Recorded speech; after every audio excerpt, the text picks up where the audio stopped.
Fala guerreira, fala guerreiro, sejam bem-vindos a mais uma aula aqui no canal do Prof. Igor Muniz. Estamos juntos nessa jornada aí já há alguns blocos, alguns episódios e hoje teremos mais um episódio de Direito Constitucional da Administração Pública, lá do seu edital, beleza? A gente já viu muita coisa aqui lá em Direito Administrativo, então vamos rever algumas coisas, bem como de repente ver uma coisinha ou outra a mais ali, beleza? Se você não é inscrito, já se inscreve aqui no canal, ative o sininho da notificação e como de praxe aqui no nosso canal, sem enrolação, vamos juntos, vamos nessa, galera.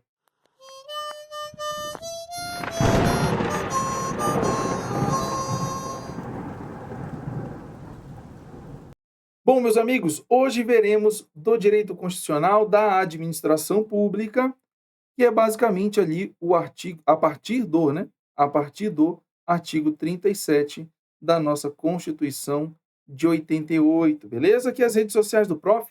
Segue a gente também lá no Instagram, porque de vez em quando a gente traz algumas informações por lá. E falando em informação, lembrando que nós teremos, além dos aulões do dia 3, que nós teremos com algumas parcerias, a gente, dia 30 e dia 30 de abril, e dia 1º de maio, nós teremos já temos um encontro marcado aqui no nosso canal para fazer uma revisão final de direito administrativo e de direito constitucional, beleza? Eu perguntei lá no Instagram, algumas pessoas disseram aqui também nos comentários do YouTube, preferem uma revisão através de questões. Então assim a gente vai fazer, atendendo a pedido de vocês. Eu vou selecionar algumas questões com temas caríssimos que podem e que se Deus quiser, estarão na sua prova e a gente vai trabalhar eles aqui em 2 lives interativas para vocês tirarem dúvidas, para a gente passar algumas dicas, beleza? E aí a gente já tem esse encontro marcado às 19h15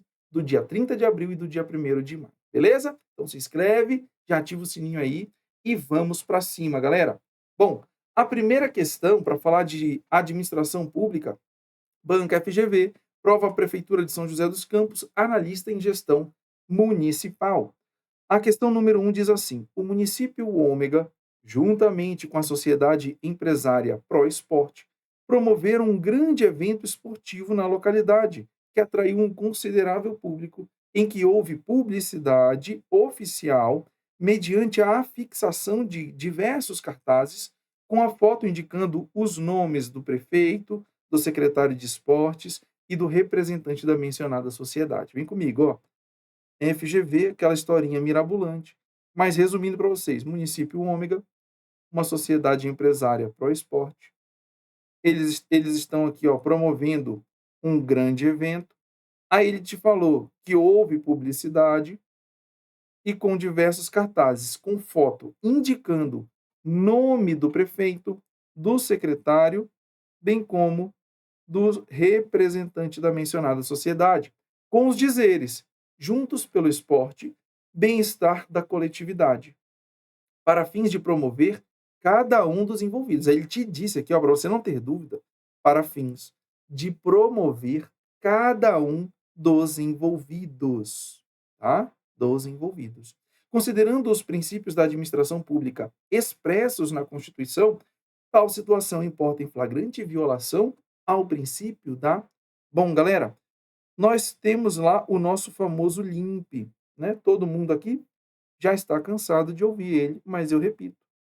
O LIMP nada mais é do que um mnemônico para lembrarmos dos princípios da administração pública previstos na nossa Constituição da República: legalidade, impessoalidade, moralidade, publicidade e eficiência.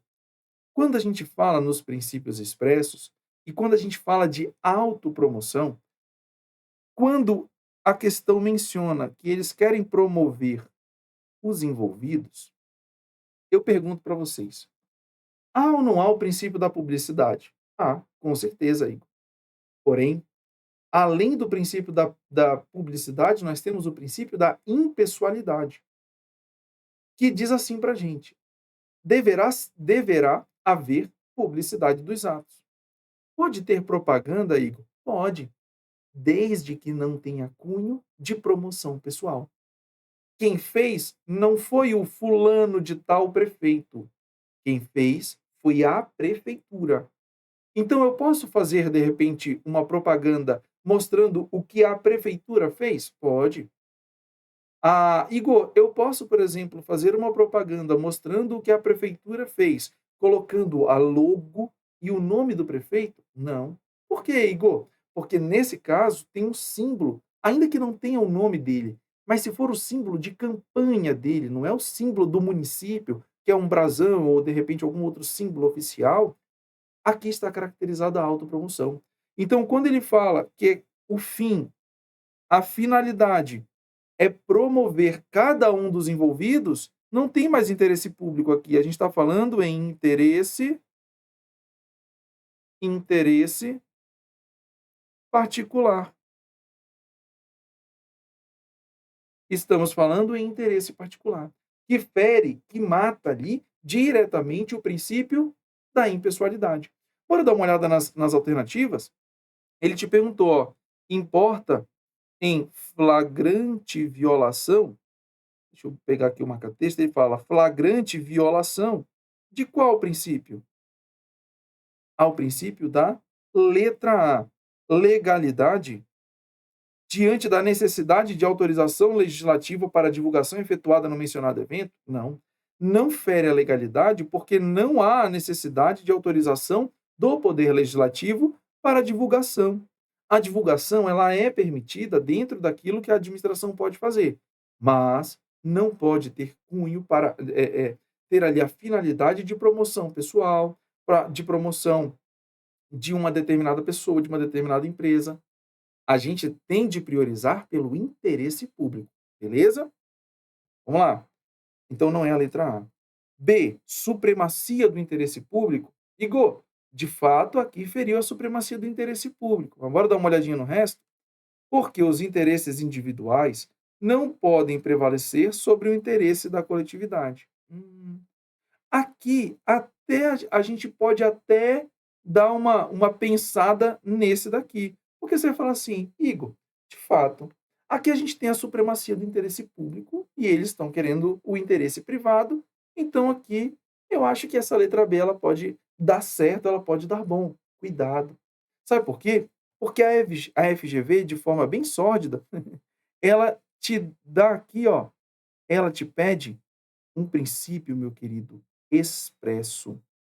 E os princípios expressos, como nós vimos, é o LIMP.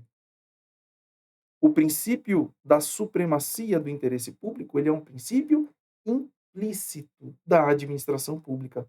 Portanto, não pode ser a letra B. Muito cuidado nessa hora, tá? Da impessoalidade, opa, até mudar a cor, porque aqui já começou a ficar legal. Da impessoalidade, sim, pois a publicidade oficial não pode conter nomes ou imagens que caracterizem, opa, promoção pessoal.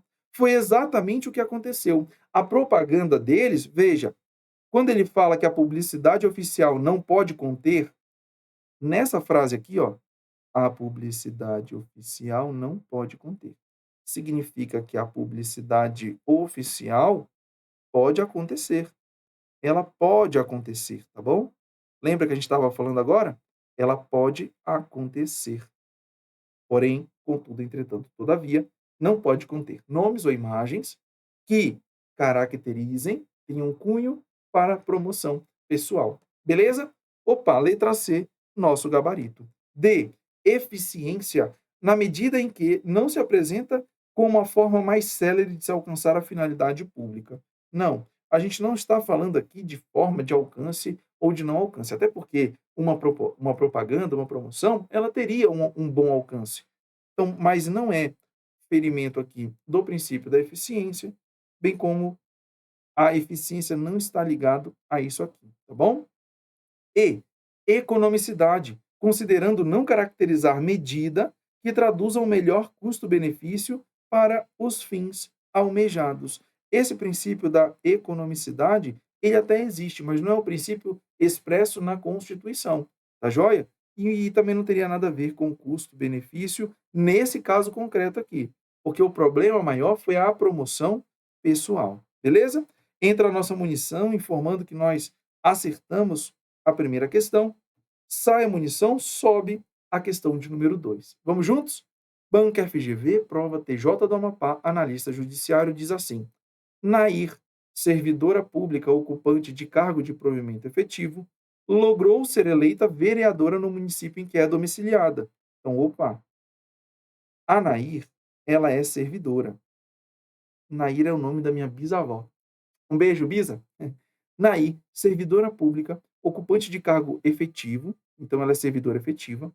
Ela foi eleita o quê, meus amigos? Vereadora. Onde? No município em que ela é domiciliada. Preocupada com a possibilidade de conciliar o cargo público, ela quer conciliar o cargo público com a vereança. Analisou os balizamentos estabelecidos pela Constituição, tendo concluído corretamente que a pergunta, Nair, ela é servidora, ela logrou êxito em ser aprovada não, né? De ser eleita vereadora. Ela pode acumular cargo público? Vem comigo que a gente vai fazer uma breve explanação só para vocês irem pegando o fio da meada aí, tá bom? Primeiro, ó, regra. Qual que é a regra, Igor? A regra é exatamente não poder acumular cargos remunerados, tá bom? Então a regra é não poder acumular cargos remunerados. Igor, se é a regra, eu tenho exceções? Com certeza. Quais são as exceções? Exceções. As exceções, eu tenho 3 lá na Constituição de forma direta lá, no 37. Ó, ele vai te dizer que podem acumular 2 cargos de professor.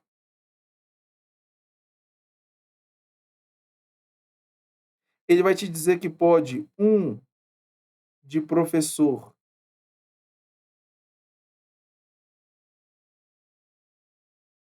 de professor mais um técnico, um cargo técnico ou científico. Cargo técnico ou científico.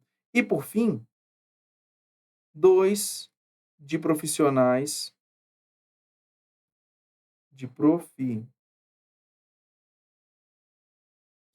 da saúde que tenham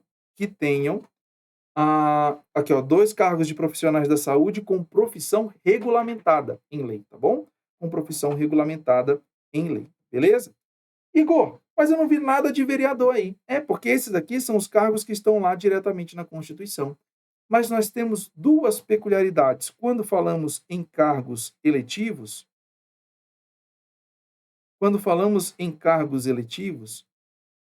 eu vou trazer a regra e mais 2 exemplos para vocês. Ah, lembrando que essas exceções aqui, elas têm um pré-requisito obrigatório. Qual que é esse pré-requisito, Igor? É o de exceções, compatibilidade,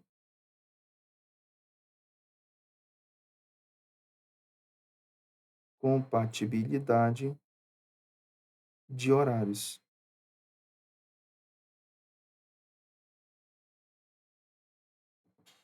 Então aqui, pessoal, só vai poder acumular se houver compatibilidade de horários, tá bom? Esse é um requisito obrigatório. Agora a gente vai para ali, ó. Quando eu falo, por exemplo, em cargos eletivos, aqui cargos eletivos, regra, prefeito e vereador. Igor, não estou entendendo nada. Falou em cargo eletivo, qual que é a regra? Fala para mim. Regra, não acumula. Não acumula. Ah, mas quando eu falo em prefeito, o prefeito ele tem uma regrinha. Ele não acumula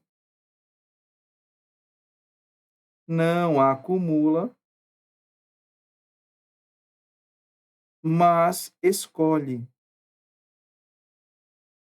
qual vencimento quer receber. Então, digamos que o prefeito, antes de ser prefeito, ele era médico, por exemplo, do município. Então, ele sendo médico do município, de repente, ele vai ganhar, às vezes, até mais que o próprio vereador, ou que o próprio prefeito. Então, ele, como prefeito, ele pode escolher se ele quer a remuneração do cargo de prefeito ou se ele prefere a remuneração do seu cargo efetivo. Ele tem a possibilidade de escolha. Igor, e o vereador? O vereador são duas situações. Duas situações. Primeira, segunda. A pergunta que você tem que fazer é: compatibilidade e incompatibilidade de horários.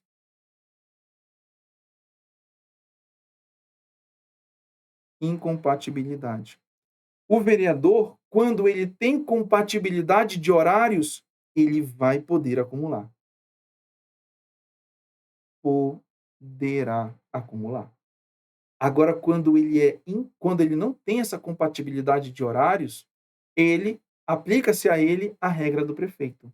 Ele escolhe a remuneração. Ele vai ser vereador, trabalhar como vereador, mas vai poder escolher a sua remuneração. Perfeito? Então a regra, cargos cargos eletivos não acumula, o prefeito, ele não acumula, mas pode escolher a sua remuneração, e o vereador, se houver compatibilidade de horários, ele pode exercer os dois cargos, aplicando-se ali o teto remuneratório para ele, tá bom? Não teto remuneratório na soma, mas o teto remuneratório em cada cargo. E, se não houver a compatibilidade de horário, a gente volta à regra do prefeito e aplica para ele. Qual que é a regra do prefeito mesmo? Ele não acumula, mas pode escolher qualquer uma das remunerações a que melhor convier para ele, tá bom? E aí, ó, a gente vai para as questões agora. Letra A. Deve ser afastada do cargo de provimento efetivo durante o mandato? Não. Ela, como vereadora, não precisa, não deverá ser afastada, tá bom? Ela pode vir a ser afastada ali, caso não tenha compatibilidade de horários. Deve optar por um ou outro, pois a acumulação de cargos públicos é vedada? Não. A gente viu que, em regra, é vedado, mas temos exceções. C. Deve receber a contraprestação estipendial correspondente a ambos, caso acumule os cargos. Sim. Ó, caso acumule, bora pegar aqui o azul. Caso acumule, deve receber contraprestação pelos seus serviços correspondente a ambos. Sim, sim e sim. Pode acumular, Igor, prefeito? O vereador, pode acumular? Pode. Mas ele não falou nada. Ele não falou nada. Mas olha o que a gente falou. Se vier a acumular, recebe os dois salários e tá certo. Tá bom? Letra C é o nosso gabarito. D. Pode acumular ambos os cargos, caso tenha obtido a estabilidade no cargo de provimento efetivo. Não tem essa regra, tá bom?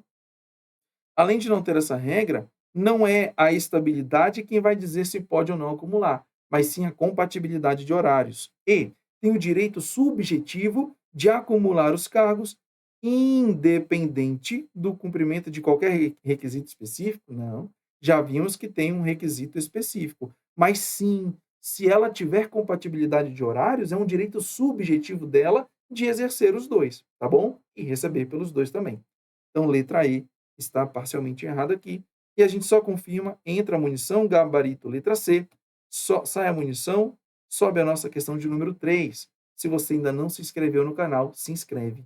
Deixa a sua curtida, deixa o seu comentário aí. O professor passou um tempo sem postar, o YouTube já parou de entregar. Então, comenta, deixa seu like aqui, beleza? E a gente vai se vendo aí em outras aulas, com certeza. Ó, FGV, Câmara de Fortaleza, consultor legislativo, diz assim: João, após se formar na faculdade XYZ, foi incentivado por familiares e amigos a iniciar a trajetória de estudos com o objetivo de alcançar futura aprovação em concurso público.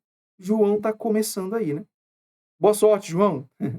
Ó, desta forma, dando início ao seu planejamento, João analisou as normas constitucionais que versam sobre a acumulação dos cargos públicos. a acumulação de cargos públicos.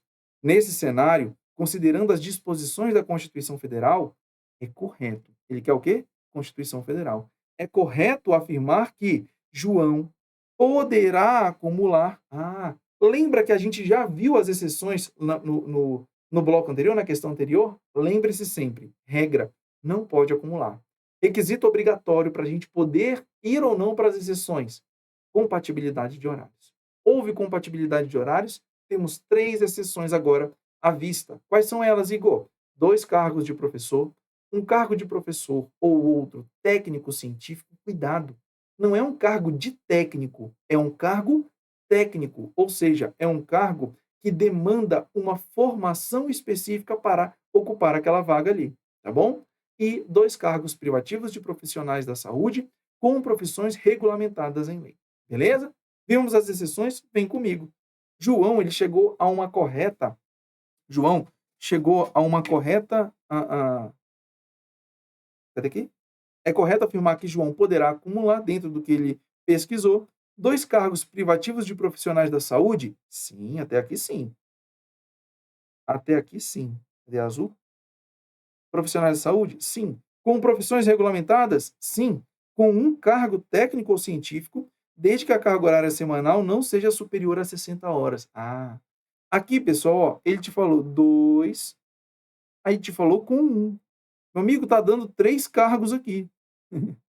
Juntando tudo, deu 3 cargos. Não pode, tá bom? Não pode. Além desse erro, a gente tem essa peculiaridade aqui, ó, 60 horas.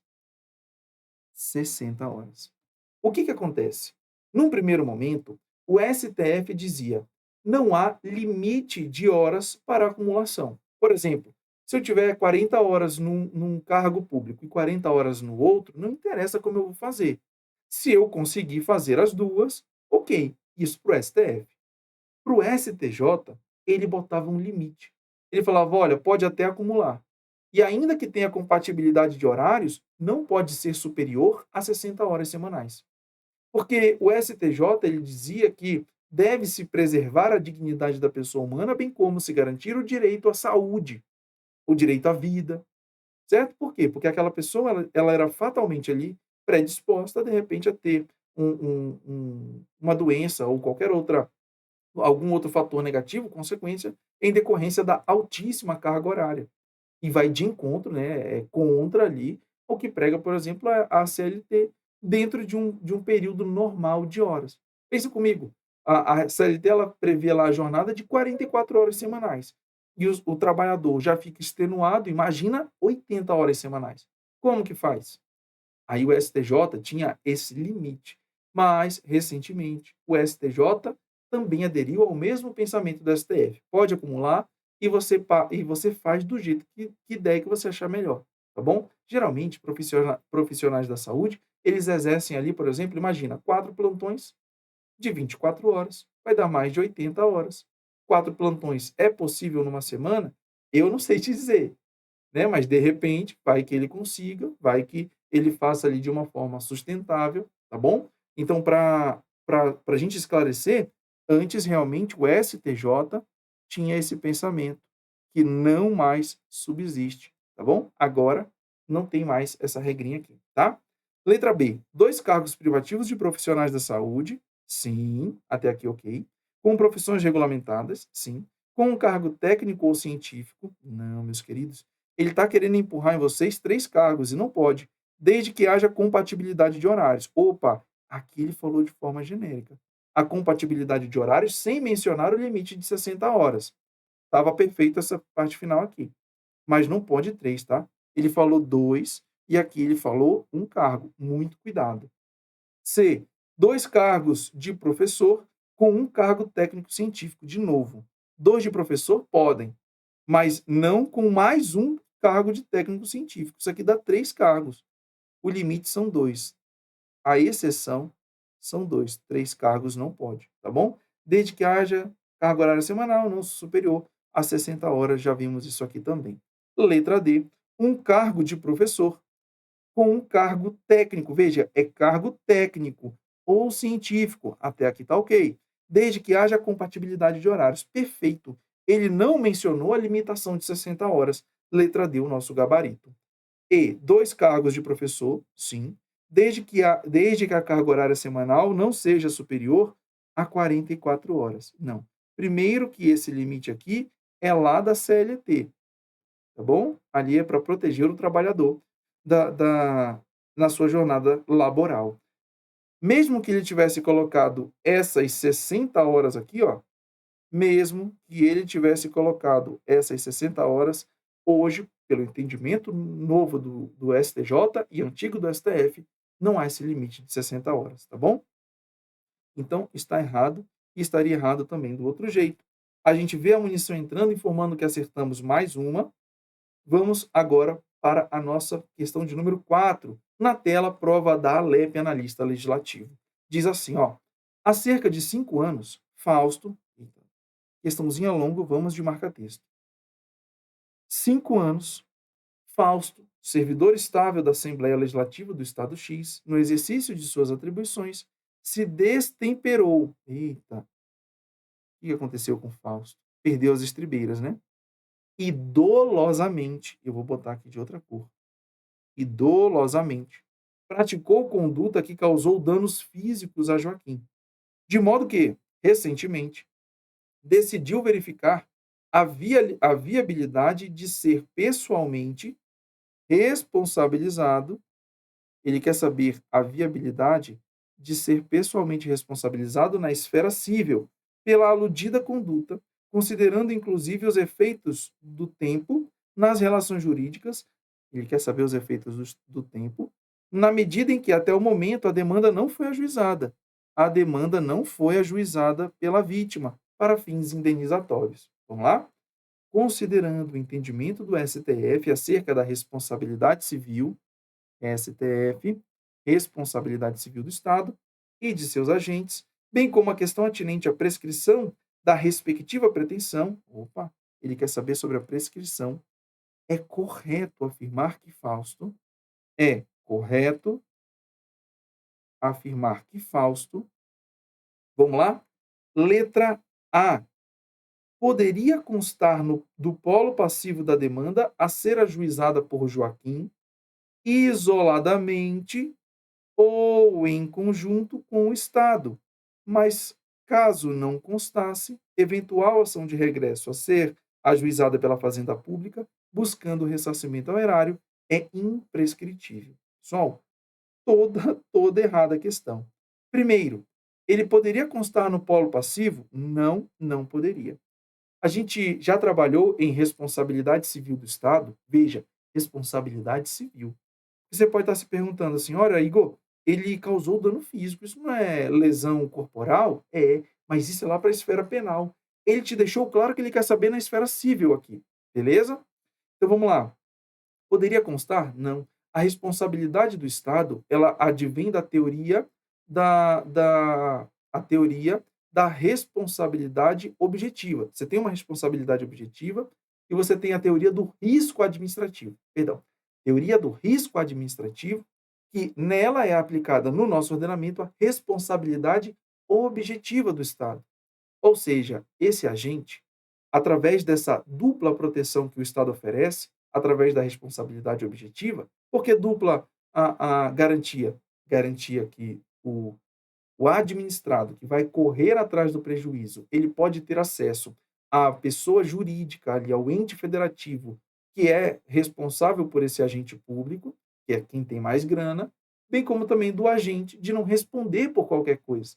É um filtro. Primeiro vai passar pelo Estado e depois vai olhar para ele. Quando a gente fala em responsabilidade objetiva, só para vocês lembrarem, a responsabilidade objetiva ela é assim, ó.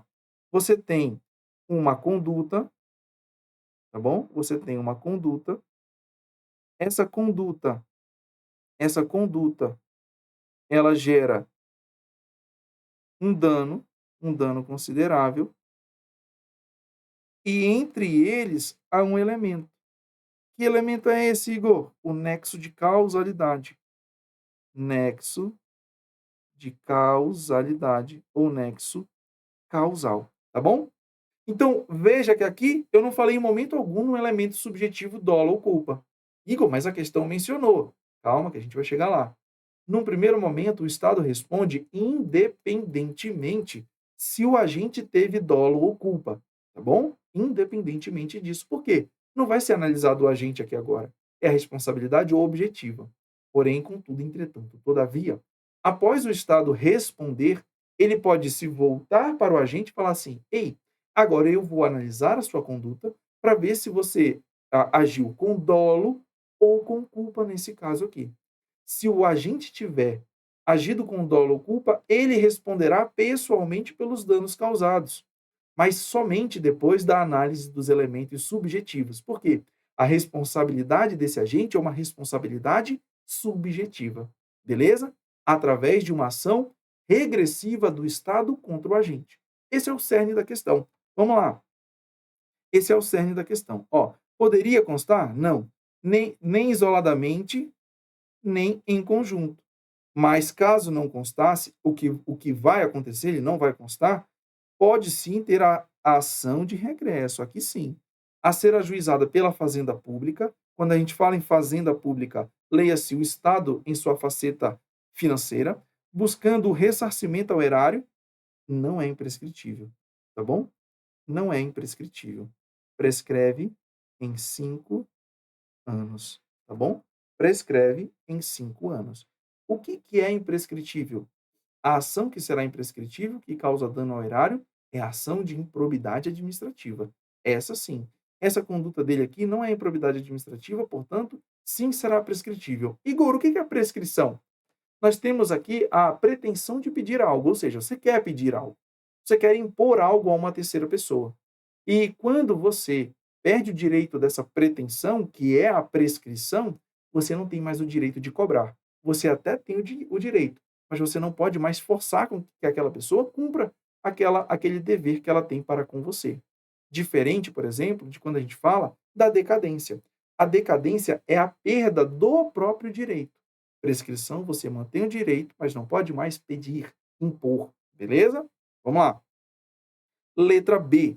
Não poderia constar no polo passivo da demanda a ser ajuizada por Joaquim isoladamente. Sim, não pode ser isoladamente. Mas apenas em litisconsórcio? Não. Nem em litisconsórcio com o Estado. Sendo certo que a respectiva pretensão apenas estaria prescrita se transcorrido prazo superior a 5 anos contado da data do fato. Sim, haveria essa prescrição acima de 5 anos, perfeito, mas aqui o início não pode estar nem em litisconsórcio. Tá bom? Vamos lá? Cadê? Aqui, ó. Poderia constar do polo passivo da demanda a ser ajuizada por Joaquim isoladamente? Não, meu amigo, ele não pode estar ali. A primeira ação é contra o Estado, porque dele é a responsabilidade objetiva para com os seus agentes. Sem a presença do Estado X, mas a pretensão está prescrita para fins de sua responsabilização pessoal, diante do transcurso do prazo, não é 3 anos, tá bom? São 5 anos, e sim contado da data do fato. Perfeito. D. Não poderia constar no polo passivo da demanda a ser ajuizada por Joaquim. Opa, até aqui está certo. Na medida em que deve responder em ação de regresso a ser ajuizada pelo Estado X. Sim, sendo prescritível a pretensão de ressarcimento erário em decorrência. É prescritível, sim ou não? Sim. A imprescritibilidade ela alcança apenas os atos de improbidade administrativo. Linda a letra D, nossa alternativa. E E, poderia constar no polo? Não, já começa errado. Isoladamente, nem em conjunto, sendo certo que a respectiva pretensão apenas estaria prescrita se transcorrido o prazo superior. Aqui ele traz até o prazo correto, mas ele não estaria nessa ação primária aqui, nessa ação principal. Ele só poderia vir a aparecer em uma futura ação de regresso do Estado para contra ele, tá bom? Vamos nessa? Então, gabarito de fato era a letra D. Vamos à nossa última e quinta questão. Se você não se inscreveu, se inscreve aí, ativa o sininho, deixa seu like e o seu comentário. Vamos à última questão. Prefeitura Abreu de Lima, técnico em enfermagem.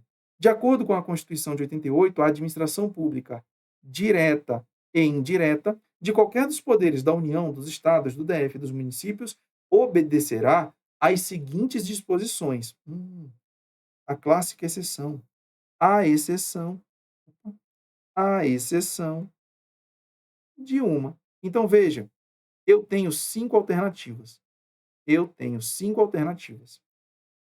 4 delas serão disposições que deverão ser seguidas pela administração pública. Quatro, quatro disposições que devem ser obedecidas pela administração pública. Uma delas não deve ser obedecida. Essa que não deve ser obedecida é a minha exceção. Se é a minha exceção, será o meu gabarito. Esse é o raciocínio que você tem que fazer na hora da prova, tá bom? Vamos lá. Os cargos, empregos e funções públicas são acessíveis aos brasileiros que preenchem os requisitos estabelecidos em lei, assim como aos estrangeiros na forma da lei. Certíssimo. É uma disposição que deve seguir? É. Se é, não é exceção. Se não é exceção, não é meu gabarito, tá bom? Lembrando, ó, que os brasileiros, eles vão ter requisitos objetivos em lei, e os estrangeiros, eles estarão ali podendo assumir cargos públicos na forma da lei, ou seja, é uma lei específica para eles, tá bom? B. A investidura em cargo ou emprego público depende de aprovação prévia em concurso público de provas ou de provas e títulos, de acordo com a natureza e a complexidade do cargo ou emprego, na forma prevista em lei. Ó, até aqui está certo. Para ter investidura em um cargo ou emprego, tem de ter concurso. Esse concurso poderá ser de provas ou de provas e títulos. Aqui, provas e títulos para concursos, por exemplo, que você queira ou precise de uma experiência profissional ou de uma determinada formação. De acordo com a natureza e complexidade do cargo, que foi o que eu acabei de falar. Prova ou provas e títulos de acordo com a complexidade do cargo, na forma prevista em lei. Aí vem a ressalva. Ressalvadas as nomeações para cargo em comissão, declarados de livre nomeação e livre exoneração. É o que a gente chama de cargo ad nutum, livre nomeação e livre exoneração. Letra B também é uma disposição a ser observada. Se é uma disposição a ser observada, não é meu gabarito. C. O prazo de validade do concurso público será de, muito cuidado aqui, até 2 anos? Sim, até 2 anos. Prorrogável até, 3 vezes não. Até, perdão, até uma vez, prorrogável por uma vez, por igual período. O por igual período também está certo. Como é até 2 anos, se ele faz um concurso com validade de 1 ano, pode prorrogar apenas uma vez por mais 1 ano, porque é o mesmo período inicial. Pode ter um concurso com 3 anos de validade? Nananina, não. Com 6 meses? Pode. Com 1 mês? Pode. Pode ter um concurso com validade de 1 mês prorrogável por 1 ano? Não, porque tem que prorrogar por igual período. Se é 1 mês, prorroga só por mais 1, tá bom? 5 meses, prorroga por mais 5. 1 ano, pode prorrogar por mais 1 ano. 2 anos, pode prorrogar por mais 2 anos, tá bom? Mas tem que ser o mesmo período inicial. É o que a gente chama de período prorrogável e período improrrogável. Por quê? Esse eu posso prorrogar, e uma vez que eu prorrogo, eu não tenho mais prorrogação. Aí eu entro no período improrrogável. Show? Então, ó, a letra C está errada. Se está errada, não é uma disposição que pode ser seguida. Se não é, é o meu gabarito. Beleza? D. As funções de confiança exercidas exclusivamente. Falou em função, é exclusivo de servidor ocupante de cargo efetivo. Certíssimo. Os cargos em comissão podem ser ocupados por particulares ou também por quem já esteja na administração pública. Mas função de confiança é somente para ocupantes de cargo efetivo. E os cargos em comissão, a serem preenchidos por servidores de carreira, nos casos e condições e percentuais mínimos previstos em lei, destinam-se apenas às atribuições de direção, de chefia e de assessoramento. Perfeito, está certo, por isso que não é meu gabarito. Falou em cargos comissionados, ou seja, cargo em comissão e função de confiança, direção, chefia e assessoramento são as 3 possibilidades de atuação desses cargos, beleza? E, por fim, é garantido ao servidor civil o direito à livre associação sindical? Sim, é livre a associação. A gente só confirma o gabarito letra C, metemos ficha em mais uma. Vamos agora à nossa frase. Contigo posso avançar contra uma tropa. Com o meu Deus posso transpor muralhas. Com ele você é capaz de coisas extraordinárias. Prof. Igor Muniz, siga-nos lá nas redes sociais. Eu me despeço de vocês. Se inscreve aí, compartilha, deixa seu like, deixa sua curtida, seu comentário. Vamos juntos e não se esqueça, dia 30 de abril e dia 1º de maio estaremos juntos em mais uma revisão de véspera. Fiquem com Deus. Força e honra. Tamo junto, guerreiros.